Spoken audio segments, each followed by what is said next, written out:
Welcome again today to our update on the water situation. Today's going to be a lot of statistical and a lot of information on what has happened, why it's happened, where we've been able to release, etc. So it's going to get very specific and detailed, and so I'm going to let Allison really take this and use her expertise to explain what we've done and are going to do.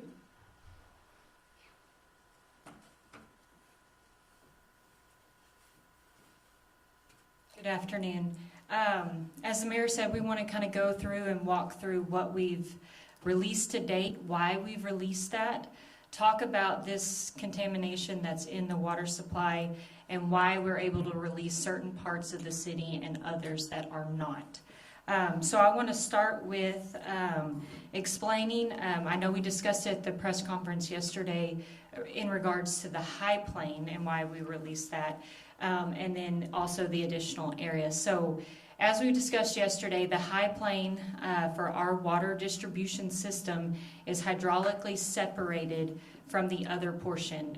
Due to the elevations that fluctuate through San Angelo, we have to push water from the water treatment plant to the high plane, and it is valved or physically separated from the low plane, and that helps maintain pressure on a normal day of operation in that high plane. This is common for utilities to operate different pressure planes. So that explains that high plane rationale we worked through with TCEQ, explaining our system, and that way everybody felt comfortable releasing that high plane. We did that same concept and kind of worked through with TCEQ yesterday. We have a hydraulic model of our water system that we use, and so it simulates water pumping out of the water treatment facility. It shows where it gives directional flow through our water lines in this model that show on normal day water is flowing through this pipe from left to right, south, north, those type of directions. So I'm going to try to utilize the map if I can to show y'all while still trying to talk in the mic. Our water treatment plant is located approximately here. And so the area south of that water treatment facility, we were able to release because we're able to model that the water being distributed, thank you, from the treatment facility, all of that water is being pushed from the treatment facility south. It has been determined that this is not a source water contamination from the test results, or we'll discuss test results here in a minute, but it is not a source water contamination. This is either a backflow fail or it's a issue there. So through the modeling, we were able to show that water moves from the water treatment plant through this southern part of the lower plane that wasn't originally released. And so this includes Goodfellow, the Butler Farms, the southern part of town here, and that's why we were able to release that area.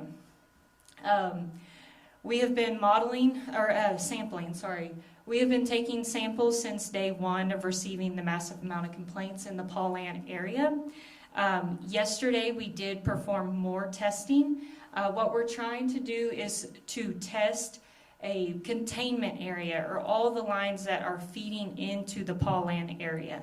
So we look in our distribution system every way that water travels in and out of the Paulan area, and so we are pulling samples yesterday all throughout that containment zone. We have not received the results from yesterday's sampling. We did even more sampling this morning of a secondary sweep that's a little bit further out from those main feeds of Paulan, just as a precaution so that we can see what those results produce. TCEQ is also doing some sampling of their own, but that is what the city has done. We want to discuss what you can do in the green areas versus if you're still in the white zones of this map. So in the green, because it wasn't I know under a boil water notice, we talk about flushing your lines and those type of things, but that is due to, there could have been, bacteria or something in the line. Here, this was determined that this system, it's not a source water issue, so these areas did not receive the water.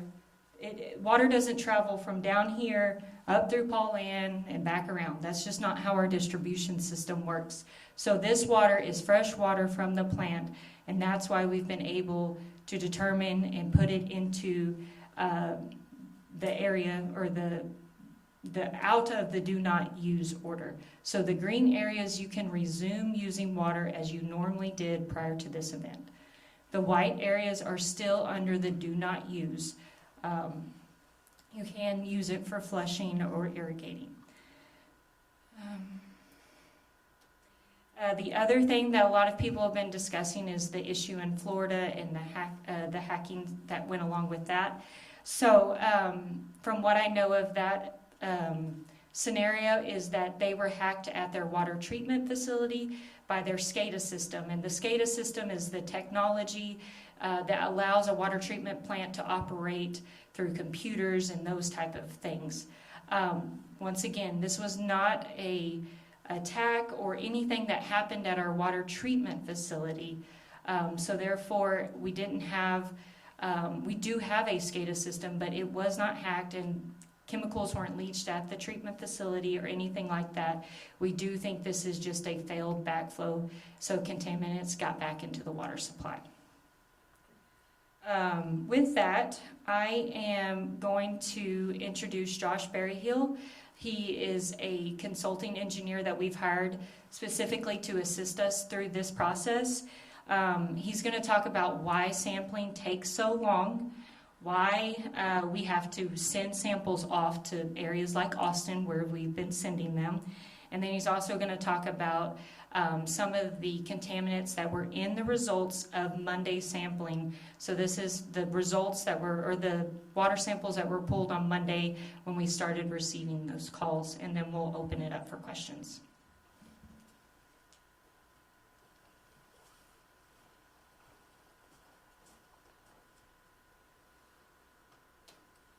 Thank you, Allison. So first thing to look at with this is, with the type of contaminants that we were considering that might be out there, working with TCEQ to try to identify what those potential contaminants were, the first thing you have to start with is what your observations are. Some of the initial complaints came back noticing smells that had a smell something like mothballs from that. So it was an odor that came from the water pretty easily. That generally implies that it's what's known as a volatile organic carbon. Volatile organic carbons are compounds that when you put them into a water, let's say a glass of water, they don't want to stay in water. They're going to evaporate from that water very quickly. A good way to think about it in comparison is anybody who goes to fill up their gas tank at a gas station, when they're filling that up, they notice the smell of gasoline. The reason for that is volatile organic carbons that are in the fuel that evaporate out of the fuel itself, the liquid phase, and get into the air, and that's what you smell.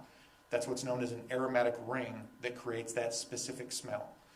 Now, why I'm bringing this up is, in working with TCEQ to try to identify what these contaminants were, the first thing we have to look at is what tests are available that would give us some idea of what's in the water. So one of the procedures that's available from the EPA is known as a test for testing other volatile organic carbons. There are certain contaminants that we find in drinking water that are either the result of the water treatment process itself. These are regulated components or constituents that are mandated under the primary drinking water standards with the EPA and the TCEQ. But there are a lot of other compounds that are out there. Some are natural, some are man-made, some we find in industrial areas like cleaners, solvents. Some we can find again out in nature. Now, many of those other compounds, though, are not regulated by the EPA or the TCEQ in drinking water because you rarely ever see them there. They're not part of water treatment, so they're generally not a typical process. So this process, this test method that we have to use, it's known as EPA 524.2 for testing all of these other potential volatile organic carbons. So you take these samples, and there are currently only 2 labs in Texas that are what are known as NELAC certified for testing for these volatile organic carbons.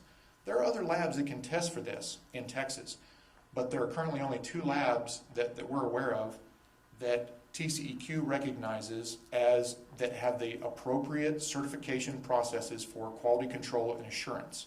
So to ensure we test these, we test the samples, we get these results, and we can rely on these results for making a regulatory decision at the state level or federal level. So unfortunately, that process, the 524.2 process, takes anywhere from 12 to 24 hours for that sample to be processed. The nearest facility for the City of San Angelo to use is in Austin. That's with the LCRA lab, and that is one of the labs that is a typical lab that TCEQ uses for testing water quality samples throughout the state of Texas. So unfortunately, what that means is the samples that were taken on Monday, they were overnight shipped to the LCRA lab. They were received yesterday morning at LCRA. They began processing those yesterday, and preliminary results were received late in the day yesterday. City staff and ourselves, we went over that data. We shared that data with TCEQ to provide comment. We've had discussions with TCEQ today on that data, and now I can kind of share a few of those with you. A detailed discussion of those contaminants that were identified specifically today. So those were samples that were taken specifically within the complaint area in the Paul Ann neighborhood. Subsequent samples, as Allison mentioned, have been taken as we've gone away from the original contamination area and have started developing these outer perimeters, trying to determine the ultimate scope and breadth of where these contaminants are. We had one set of where we extended the perimeter yesterday. We took those samples yesterday morning. Those samples were delivered to LCRA late yesterday afternoon, right around the time of yesterday's press conference. Those are in process right now. We unfortunately have not received those results yet. And a third set with a further expansion of the perimeter. We did another set of those samples this morning, and those are already en route to LCRA, and I think they've already been delivered as of right now. So unfortunately though, because of this process, so even though now we know what those contaminants are, we still have to use that same testing method, which means it's still 12 to 24 hours before we can get those results back. Now, of the contaminants that we've identified, the 3 major contaminants that have shown up in the water samples are benzene, which is a solvent, acetone, which is also a solvent. So any ladies that may get their nails done know exactly what acetone is. And then the third component, unfortunately, is a compound known as naphthalene. So this is a compound that can be used as a pesticide because it has a very strong odor. So it tends to drive off animals from the smell of it. But it's also used in many other industrial processes. So it's not necessarily, no one should jump to the conclusion that we have found naphthalene in the water, so that means there's a bunch of pesticide in the water. It is used as an ingredient in certain pesticides, but it's not a pesticide in and of itself. Now, with all that being said, of those contaminants, as well as some additional minor contaminants that were measured just above the detection limit of this process, we will be releasing that information, or the city will be releasing that information very soon. One of the things we're also planning to release with that is a contaminant informational package that has specific information on each of the contaminants that were identified in the water, what the common uses are, and then what are the different risks. So some of these chemicals have an ingestion risk. So if you drink water with this chemical in it, there are certain impacts that are certain effects that you might expect. Many of these compounds, though, again, they're volatile organic carbons, which means they want to get out of the water as fast as possible. So in many cases, these chemicals have more of a risk as an inhalation hazard, which means breathing it in as it off-gasses, as opposed to drinking it with it in the water. That's the biggest reason why TCEQ early on said, let's not do a bull water notice, let's do a stop use, do not use order for the water. Because if you were to boil that water, all it's going to do is make those chemicals come out of that water faster. So until we knew what it was and knew what that potential risk was, we needed to hold off on trying to just do a boil water notice. With that being said, going forward, again, we've collected additional sets of samples with the idea being trying to further narrow down the isolation zone more and more. The city is actively working with TCEQ to develop a flushing plan for the contaminated zone. But part of that, before we can implement that, going into the flushing process, is ideally trying to identify the source of the contamination. That's something that's ongoing. So the good news and bad news from that. The good news is, so far what we're seeing from odor complaints, from staff observations out in the field, is the smell coming from the water is reducing day by day. That makes sense because with volatile organic carbons, that's going to off-gas. So it's going to naturally disperse as fast as it can as soon as water is exposed to the atmosphere. The problem with that, unfortunately, is it makes our job much more difficult to try to pinpoint that original source. So that effort is still ongoing. We're going to keep working with TCEQ on that. TCEQ has sent multiple personnel to the city to help with doing field inspections of facilities. They're augmenting city staff in doing what are called CSIs, customer service inspections of different facilities that either have a backflow preventer. In some cases, it's a facility that had a small enough water demand that did not have a backflow preventer, and we're checking all of those as well. And this is a very common thing, unfortunately, throughout the United States. Not every commercial or industrial utility or building has a backflow preventer. So again, we're going step by step. We're checking each of the facilities that have registered backflow preventers to make sure they're fully functional, they're doing what they're supposed to be doing. And then beyond that, we're also looking at any other industries in the area that could have also contributed to this.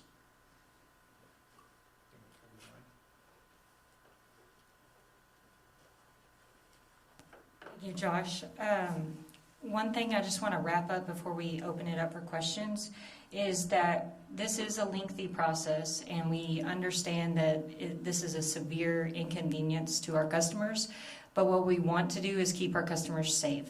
And so while we understand the inconvenience and the lifestyle change that this is probably causing on families and businesses, we want to make sure that we're keeping our customers safe through the process. So with that, we'll open it up for questions. Victor Glenn, KLST News. Do we have an idea of how many homes or households are still in the do not use area? I do not have a home count for that. And with O.C. Fisher in close proximity to the part of the city that's still in the do not use zone, have testing samples been taken from O.C. Fisher to see if this is extended beyond municipal water systems? No. Are you saying, have we tested in O.C. Fisher itself? Yes. No, this is not a source water contamination. So when I say source water, what I'm talking about is this is not coming from Lake Nasworthy, the Concho River, Twin Buttes, the Hickory groundwater supply. Those are our source waters. These contaminants are not coming from those sources. They're coming from an industry or commercial customer or something to that effect into our distribution system, into our treated water system. So no, we have not tested O.C. Fisher specifically, but we also aren't currently using O.C. Fisher due to the water levels. But the customers, the wholesale customers that we serve off the white area of this map are still in the do not use order. Now, it was mentioned that you all were checking industrial sites that had backflow preventers. Is that the general working theory right now, that the benzene, acetone, and naphthalene came from an industrial site as opposed to runoff from any other operation outside the area? So it has, you said runoff, but that would be mostly coming into our sewer system if it were running or runoff. We're going to commercial customers because that's usually where they have pumps and processes that are pressurizing different chemicals, solvents, those type of things throughout their facility. That's not typical of a household use. And then finally, in terms of remediation plan, I know that flushing the system was mentioned. Are there any other steps that y'all can plan for without yet knowing the source? Right now, we want to know that contamination boundary, the samples that we've started taking yesterday and today. Once we know that boundary and we can truly isolate that slug of water and where it is located, we will implement a flushing plan through hydrants so that we make sure we bring completely fresh water throughout the entire system. And then your secondary question was what? Further remediation steps beyond flushing the system. From there, it's also going to be just the backflow, the customer service inspections, those type of things as we go through all those different facilities. Thank you. This question's for Mayor.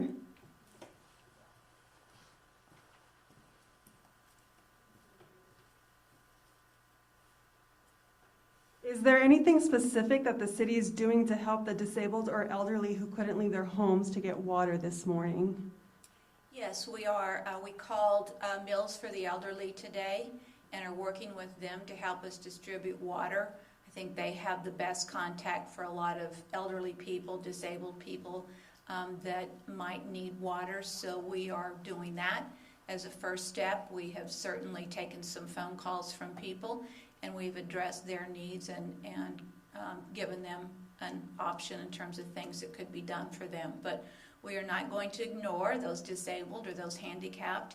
It's just very difficult to know which households are which, so it's not easily identified, and so we don't know what those issues are.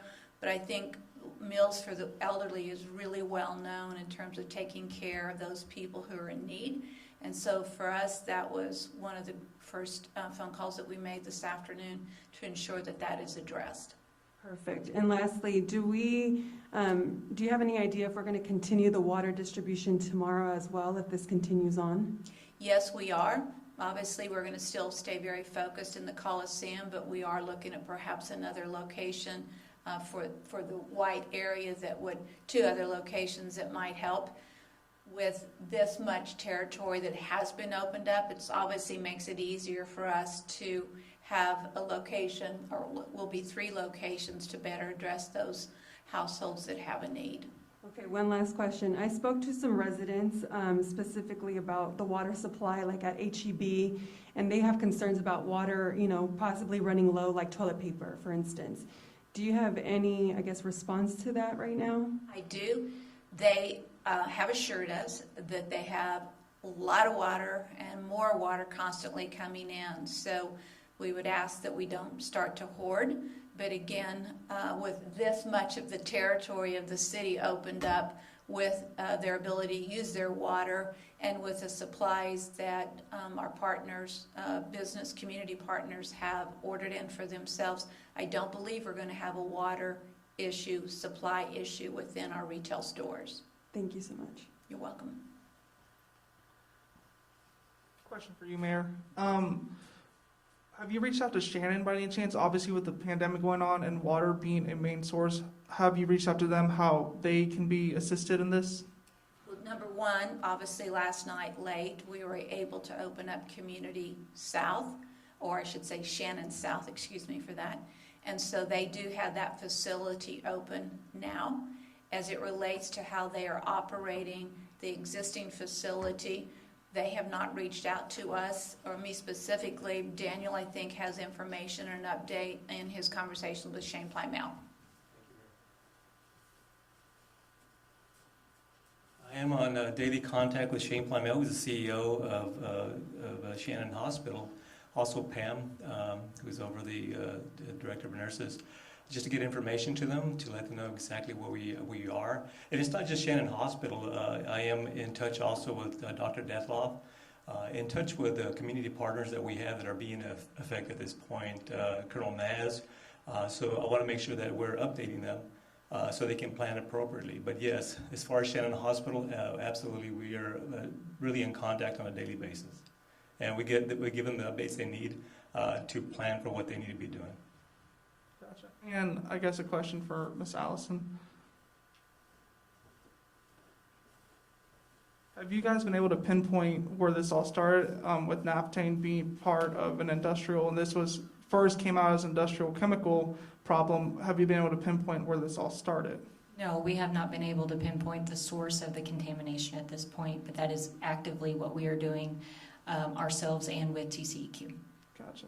And for the rest of the area in white, how do you determine when it can now go into the green? Last night, my living area, along with many others, had to wait till 11:30. How do you decide when it's safe for people to use the water? Last night, this other part that we released was through ensuring through our model, working with TCEQ, discussing our distribution system, and making sure everybody felt comfortable in knowing that water through this area is only fed from our water treatment facility. So it was just analyzing our system. And so yes, it was late, but we wanted to make sure that the area that we were releasing was safe, and that when they woke up in the morning or whenever, they had the ability to use that water. Gotcha. And I know this is the first time for everybody, but how can we avoid this from happening again in our community? We need, I think Mayor talked about it yesterday. We aren't through this process yet, and so we haven't gotten to the lessons learned and how we're going to proactively go forth from this crisis or this issue. And so I think that as we work through this, we will have many lessons learned and, procedures that we'll be putting in place. Awesome. Thank you.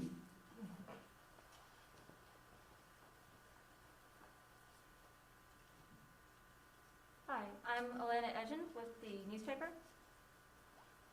And I'm not sure if the mic is low enough for me yet. So I had several questions coming in from the public, and I know that you've addressed that we don't know all the answers just yet. But at the end of this investigation, which could be however long, could there be any charges filed? We don't know that at this time. Okay. And have there been any recorded sicknesses in people or animals so far? I've just only heard of the issues or the smell complaints. I haven't heard of any sickness in those areas. Okay.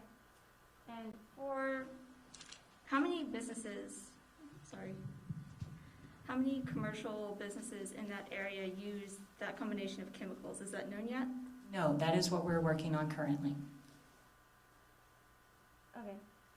As the investigation continues, do we have an idea, rough timeline on... Do you mind speaking into the mic, please? You just step up close to it. Sorry. Is this good? Yes, we can. Okay. I know that we're still investigating. How long could this investigation possibly take? Do we have a rough timeline? I know we have businesses who are hoping to be open for Valentine's Day, and that's been a big concern. I think the answer that nobody wants to hear is, at this time, we don't know. We're working as expeditiously around the clock as we can. And so I don't want to provide a timeline that may not be able to be met. So all I can tell you is we're actively working on this. We won't stop until we get this issue complete. And so right now, there are no timelines for when everything will be cleared. All right. Thank you.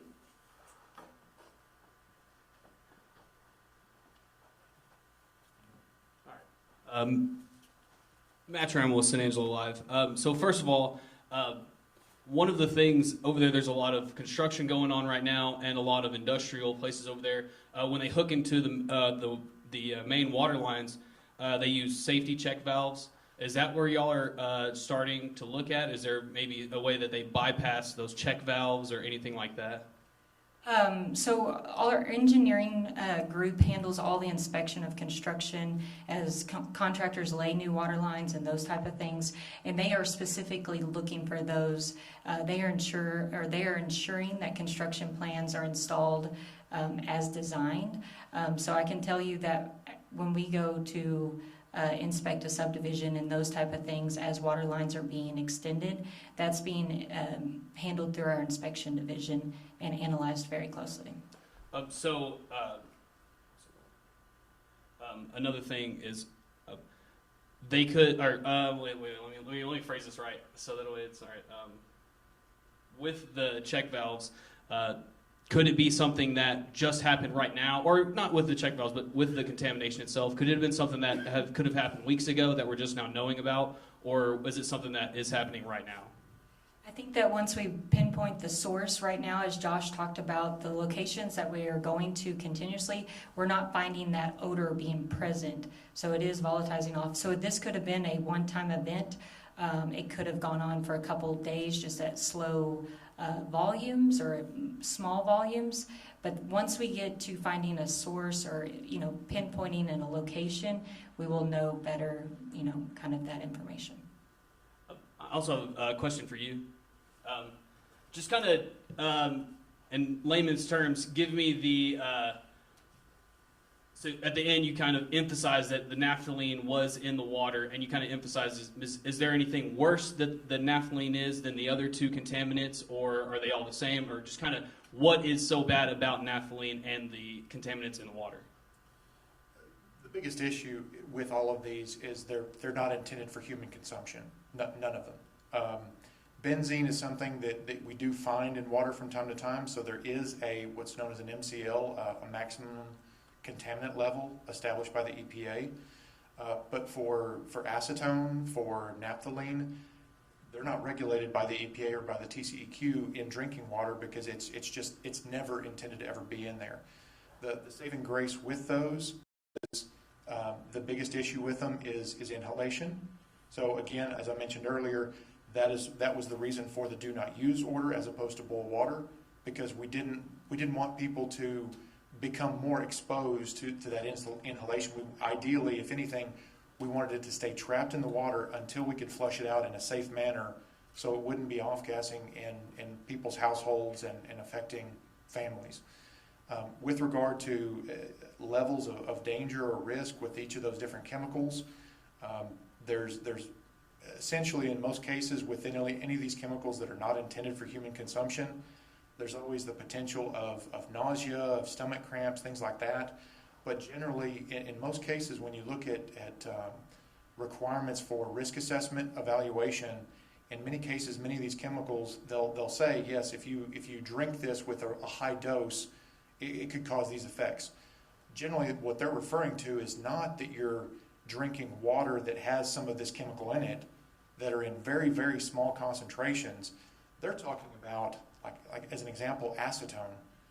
You could go to a store and buy a bottle of nail polish remover, which the main component is acetone. No one expects anyone to drink directly from that bottle of acetone. But that has a significantly higher, that's orders of magnitude. It could be 1,000 or 1,000,000 times higher concentration in that bottle of pure acetone as opposed to what we're seeing in this water. So that's why they're not currently regulated by the EPA or TCEQ. So is there a risk of this causing death to someone or putting someone in the hospital? Very unlikely because of how low these concentrations are. But by the same token, the reason that we started the do not use order to begin with was that at the time, we had no idea what was in there. We knew something was in there and likely a volatile chemical because of the fact of the smell that it was coming off of the water. But at that point, you don't know what it is and what the concentration is, so you don't want to take any chances. You don't want to issue the boil water notice. With your experience in this, do you know any, or what kind of companies or anything like that, or is it construction, or is it this that type they use those type of chemicals?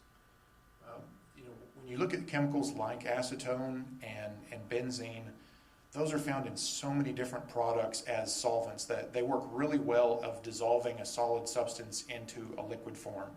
So that's why we call it, that's why it's known as a solvent. So a common solvent, most people, they don't think of it in terms of solvent. Most people have ever heard of a phrase called like paint thinner. Paint thinner has a solvent in it. It's not necessarily one of these chemicals, but that's that, again, kind of taking that to the real world of what you might think of. But again, that's when you're looking at, again, a pure chemical, not something that's been dissolved in water. So to give you a point of reference, when we think about water safety, the city's water treatment plant, one of the components of that treatment plant includes adding a disinfectant to the water. We add chlorine. To make sure it's stable, we add another chemical to it to make chloramine. It makes a more stable disinfectant that stays out in distribution. It makes sure that it keeps that water safe for human consumption for days away from the water treatment plant and distribution. We think about those chemicals in terms of milligrams per liter or parts per million. Either connotation works. So the goal for, say, having a total chlorine residual in the distribution system in drinking water is generally somewhere in the range of 0.5 milligrams per liter up to about 4 milligrams per liter. All of these compounds that we're going to be talking about as we release the data, as we compile to show, here's the data that was collected on day 1, on Monday, and then here's the data once we have it available, once we receive it back from the lab for day 2, and so on. One issue is we expect to see significantly lower levels in the second day as well as in the third day, because again, these volatile chemicals want to get out of the water as fast as they can. But just in terms of concentration, what we're looking at is one example of one compound. These compounds we're looking at not in terms of milligrams per liter, but micrograms per liter. So in other words, 1 milligram per liter is equal to 1,000 micrograms per liter. So these numbers for disinfectants that we want to have in the water, we're looking at in terms of milligrams per liter. Like we want 2 milligrams per liter of total chlorine in the drinking water to keep it disinfected and safe for everyone to use. These chemicals we're talking about are in the range of 5 or 10 or 50 or 100 micrograms per liter. So it is literally, we're talking about hundreds of times greater concentration of the safe chemical we're looking for chlorine, as opposed to these very small chemical concentrations. So with levels this low, do we still feel it's necessary if they keep going down to keep these people without water? Unfortunately, yes. And the reason for that is there's a specific process that the city has to work through with TCEQ to make sure that everyone has a safe level of comfort. The last thing that the city wants to do is keep anybody without water 1 minute longer. But there's a difference between making effective changes and on efficient, timely changes to the system to allow getting release of the do not use order for the rest of the area in white, versus cutting corners and potentially putting someone at risk. So we're at a point where initially on Monday we were able to qualitatively identify potentially the area of contamination, mainly due to the smell that was off-gassing from the water. Now we follow that up with then quantitative evaluation, which is collecting samples and going to the lab. The downside of that is the time it takes to get those lab results back. Now we're essentially at a point, that was why yesterday during the day we were able to release the high pressure plane. That was a fairly straightforward evaluation between the city and TCEQ. Unfortunately, the second stage that we were able to release late last night, that wasn't an arbitrary decision made at 11:30. That was through discussions and coordination with TCEQ from about 5 o'clock all the way until about 10:30 that night. And then part of it was we still had to prepare these graphics that had to be reviewed and blessed by TCEQ to make sure, again, that we weren't releasing anything we shouldn't yet, but that we were doing this in a methodical manner that was well TCEQ at all stages. And the subsequent, ideally, the subsequent additional stages of further reducing that do not use order zone in white, taking more and more of this into the green as soon as possible, we're getting to the point where we really need these additional data sets to come back from the lab to where we can say, okay, as we've been adjusting that boundary, now anything outside of that boundary, we now know unequivocally from the city standpoint, from the TCEQ standpoint, that we're safe and we're ready to be able to release that next section. So we're working hard on it, so is TCEQ, but unfortunately it's a painful, slow process, and the biggest reason is because of the time it takes to do the lab samples, and we have to have it from a lab that does have all the proper QA, QC qualifications for it, so that it is documentable from the city standpoint and from the TCEQ standpoint. Just my final question. This is for Allison. This is kind of a small one. In the green area, there are little bitty sections. Are those still white? The brown The- areas. Yes, that's. So that area is out of the city limits. That is an undeveloped area. This is Cox Lane here. Oh, okay. So that's just pasture land that hasn't been annexed into the There's city. there's no water there. That's why it's. That's correct. Okay. All right. Thank you. Any other questions?